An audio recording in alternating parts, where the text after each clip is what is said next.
አሰላሙ አለይኩም ወራህመቱላሂ ወበረካቱ። ውድና የተከበራችሁ ውድ ቻናሌ ቤተሰቦች እንደምን ከረማችሁ? ሰላም ናችሁ ወይ? ክርስቲያን ቤተሰቦች ሰላም ሰላም ብያለሁ። ያላ ሰላም ስነት አይለያችሁ፣ ፈጣሪ ያላችሁበት ይጠብቃችሁ።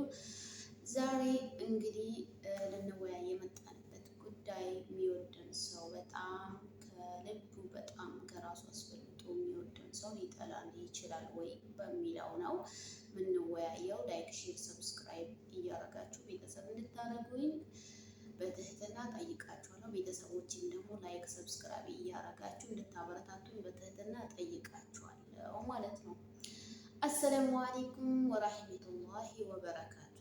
ክርስቲያን ቤተሰቦቼ ሰላም ሰላም ብያለሁ። ያላ ሰላም ዝነት አይለያችሁ። እንደምናችሁ ደህና ናችሁ ወይ? አላችሁ? እኔ ሰላም አልሐምዱሊላህ ረቢ ነበር። ቤተሰቦቼ ላይክ ሼር እያደረጋችሁ እንድታበረታቱኝ ሀሳብ አስተያየታችሁ ኮሜንት ስር እንድታስቀምጡ ነበር። አዳዲስ ቤተሰቦቼ ደግሞ ሰብስክራይብ ላይክ ሼር እያደረጋችሁ እንድታበረታቱኝ በትህትና ጠይቃችኋለሁ። ቤተሰቦቼ ከምንም በላይ ማከብራችሁ ከልቤ የምወዳችሁ በእናንተ ድጋፍ እዚህ እንደደረስኩኝ አውቃለሁኝ። አሁንም ደግሞ እንድትደግፉኝ በትህትና ጠይቃችኋለሁኝ እና ይሄ ቻናል ማለት የሁላችንም ቤት ነው፣ የሁላችንም ነው እና ላይክ ማድረጉን እንዳረሳ ማለት ነው። ምክንያቱም ላይክ ለእናንተ ምንም ላይጠቅማችሁ ይችላል፣ ለእኔ ግን ይጠቅመኛል ማለት ነው። አንድ ላይክ ለእኔ ልጠቅመኝ ትችላለች እና በትህትና ላይክ እንድታደርጉ ጠይቃችኋለሁ። ቤተሰቦቼ ላይኳን እንዳትረሱ። ቤታችሁ ነው፣ የራሳችሁ ቻናል ነው፣ አሳድጉት። ይሄ ቻናል ማለት ሊጠቅም ይችላል፣ ይጠቅመናል። ለተቸገረን ቀን የአንድ ሰው ቻናል ቢያድግ በጣም ጠቀሜታ አለው። ለወደቁ ለተቸገሩ በጣም ችግር ውስጥ ላሉ ደራሽ ነው ማለት ነው። ስለዚህ ቤታችሁ ነው፣ አሳድጉት፣ ቤቱን ማለት ነው። አሳድጉት፣ አሁን እንዳትረሱ። ሲቀጥል ወደ ጉዳያችን እንመለስ። የወደደ ሰው ሊጠላን ይችላል ወይ? ለእኛ ያለው አመለካከት ሊቀንስ ይችላል ወይ? ለእኛ ያለን ቦታ ሊቀይር ይችላል፣ ሊቀንስ ይችላል ወይ ነው? አዎ፣ የወደደን ሰው በጣም ሊጠላን ይችላል። በወደደን ልክ ሊጠላን ይችላል ማለት ነው። ስለዚህ ቤተሰቦቼ የሚወደንን ሰው ልቦን እንዳንሰብር እንጠነቀቅ። ወንድም እህቶቼ፣ ወንድም ቢሆን በሴትም አለ ማለት ነው ይሄ ነገር እና የሚወደንን ሰው እንዳንገፋ በቻልነው አክል ብንደጋገፍ እና የሚለውን አስተያየት ልሰጣችሁ ነው የመጣሁት። እስኪ እናንተስ ምን ትላላችሁ በዚህ ጉዳይ? እኔ በራሴ ስላየሁት ነው። በነገራችን ላይ እኔ የትኛውም ነገር ይዤላችሁ የምቀርበው በእኔ በቃ ያየሁትን ነገር በእኔ ተምሳሌት አድርጌ ነው የማቀርብላችሁ። በራሴ ያየሁትን ነገር ነው ማቀርብላችሁ ማለት ነው። ስለዚህ ላይክ እያደረጋችሁ እንድታበረታቱኝ ማለት ነው እና እናንተስ ምን ትላላችሁ? የወደደ ሰው በወደደ ልክ መጥላት ይችላል ወይ የሚለውን ነው። አዎ ሊጠላን ይችላል። እኔ ለምሳሌ በጣም የምወደው ሰው አለ። በጣም ከራሴ በላይ ራሴን አሳልፌ የሰጠው የተዘጋጀውን የሰጠሁትም የሆንኩለትም ሰው ነበር። በዛን ልኩ እጠላዋለሁ። ለምን ብትሉኝ ምክንያቱም ልነግራችሁ እችላለሁ እና ምን ልላችሁ ነው? የወደዳችሁን ሰው እንዳትገፉት፣ የወደዳችሁን ሰው ልብ እንዳሰቡ። የወደደ ሰው መሄድ አይችልም። አንዳንድ ጊዜ በጣም ሰው ሲወደን ከራሱ አስበልጦ ሲወደን ጭራሽ ከኛ ርቆ መሄድ አይመስልንም። የወደደ ሰው በወደደ ልክ ከዛም በላይ መርዞ ሆኖ ሊጠላል ይችላል። ትላንት ይወደኛል፣ ትላንት ለኔ የሆነ ነገር ይሆንልኛል ብላችሁ ያሰባችሁት ሰው በዛም ልክ ቢጠላችሁ ሰው አለ።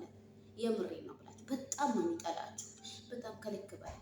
ስለዚህ ቤተሰቦቼ የሰውን ልብ ከመስበር የሚወደንን ሰው ከራሳችን ከማራቅ እንጠነቀቅ ልላችሁ አክል ነው እና እስኪ ወንድም ሴትም አስተያየታችሁ እዚህ ጋር አስቀምጡ። ያው በሴትም በተለይ ደግሞ ትዳር ውስጥ ላይ ይሄ ነገር ብዙን ጊዜ አለ።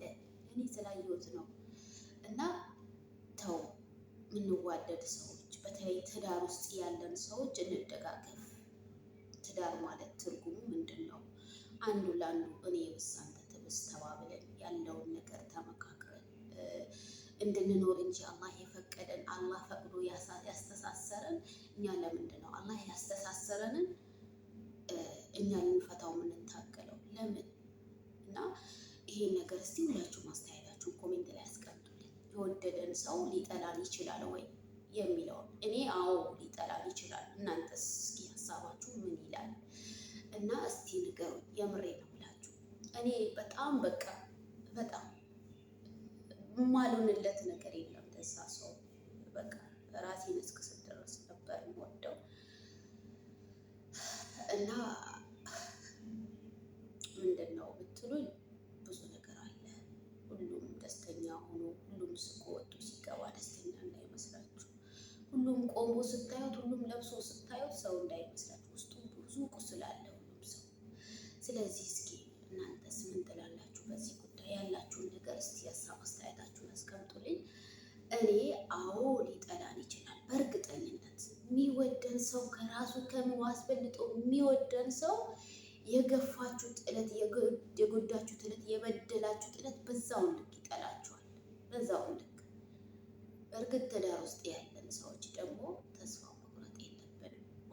ዋነኛው ነገር መታገስ፣ እድል መስጠት አለብን ማለት ነው። ለበደልን ለጎዳን ሰው ትምህርት ወስዶ እንዲመለስ እናም ደግሞ በቃ እድል እንስጠው። በጠቅልሉ እድል እንስጠው። አንዳንድ ሰዎች ደግሞ እድል ሲሰጠን ራሱ ያንን እድል ማንጠቀም ሰዎች አለን። ለምንድን ነው ይሄ የሚሆነው? በሴትም በወንድም አለ። አንዳንድ ጊዜ ሴቶችም ይገፋሉ፣ አንዳንድ ጊዜ ደግሞ ወንዶችም ሴቶችን ይገፋሉ። እና እንደዚህ መሆን የለበትም። በጠቅልሉ ሁላችንም እስቲ ሀሳብ አስተያየታችንን አስቀምጡ። እኔም አስቀምጫለሁኝ። እኔ በራሴ ያየሁትን ነገር ነው ለእናንተ ያካፈልኳችሁ። በጣም የሚወደን ሰው በጣም በቃ የሚወደው ሰው ልጠላው እችላለሁ ወይ? አዎ ልጠላው እችላለሁ። ስለዚህ ሰውን አትግፉ፣ ሰውን አትበድሉ፣ ሰው አይርቀኝም አትበሉ። ይርቃል። ከአንድ ሁለት ሶስት ከበደላችሁት ሁለት ጊዜ እሱን የምትገፉት ነገር ከሆነ ሰው ይርቃል። አዎ ይርቃል። የሚወደን ሰው ይጠላል። እና ስለዚህ በተለይ ወንዶች በተለይ ወንዶች ሴትን ልጅ በቻልን ያክል እንዳንገፋት፣ በቻልን ያክል እንደግፋት። ለምንድን ነው ቤተሰቦቿን ጥላ የመጣችሁ? ለምንድን ነው እናት አባቷን ጥላ ከኔ ጋር የመጣችሁ? ከኔ ጋር የምትኖረው ለምን? አንተ ተከሻዋ እንድትሆን አባትን፣ ወንድምም፣ ልጅም፣ ባልም እንድትሆንላት ነው ፈልጋ ወደ አንተ ተጠግታ የምትኖረው። ሴትን ልጅ እንዳትገፉ ወንዶች፣ በተለይ ወንዶች ላይ ነው እኔ ይህን ነገር ማስቀምጠው። እና አደራችሁ የሚወደን ሰው ምርቅ እንዳይመስላችሁ። በወደደን ልክ ይርቀናል። ስለዚህ እስቲ እናንተ ሀሳብ አስተያየታችሁን አስቀምጡልኝ። በቀጣይ ደግሞ እንወያይበታለን። ቤተሰቦቼ የሚወደን ሰው ሊርቀን ይችላል ወይ? አዎ ይችላል። እናንተ ሀሳብ አስተያየታችሁን ኮሜንት ላይ አስቀምጡ። በብዙ ነገሮች እንወያያለን። ሴቶችዬም እናንተም እንደዚሁ የሚወዳችሁ ሰው ለእናንተ ብሎ የሚለፋ ለእናንተ ብሎ የሚጥር ሰው የሚጥር ወንድ ካለ ደግፉት። በቃ እንደጋገፍ። በጥቅልሉ እንደጋገፍ ነው የኔ አስተያየቴ ማለት ነው። እንደጋገፍ በቃ። ለምንድን ነው እርስ በራሳችን የምንጎዳደው? ለምንድን ነው በቃ። እና ለምን አንድ ሰው እኛም ብሎ ከኛ ጋር ከኖር፣ አንድ ሰው እኛም ብሎ ከጎናችን ከቆመ እኛ ለምን እንገፋዋለን? ለምን አንረዳም? ያንን ሰው ለምን እንገፋዋለን? ለምን እስኪ ጥላ እንጠብቃለን? ለምን ምን እንደሚፈልግ አናውቅም። በቃ እና እስኪ እናንተን ሀሳብ አስተያየታችሁ ኮሜንት ላይ አስቀምጡልኝ። የሚወደን ሰው ሊጠላን ይችላል ወይ? እኔ አዎ ሊጠላን ይችላል። እናንተስ? እና ላይክ፣ ሼር፣ ሰብስክራይብ እያደረጋችሁ እንድታበረታቱኝ በትህትና ጠይቃችኋለሁ። በቀጣይ ቪዲዮ እስክንገናኝ መልካም ቆይታ። ባይ ባይ ቤተሰቦች።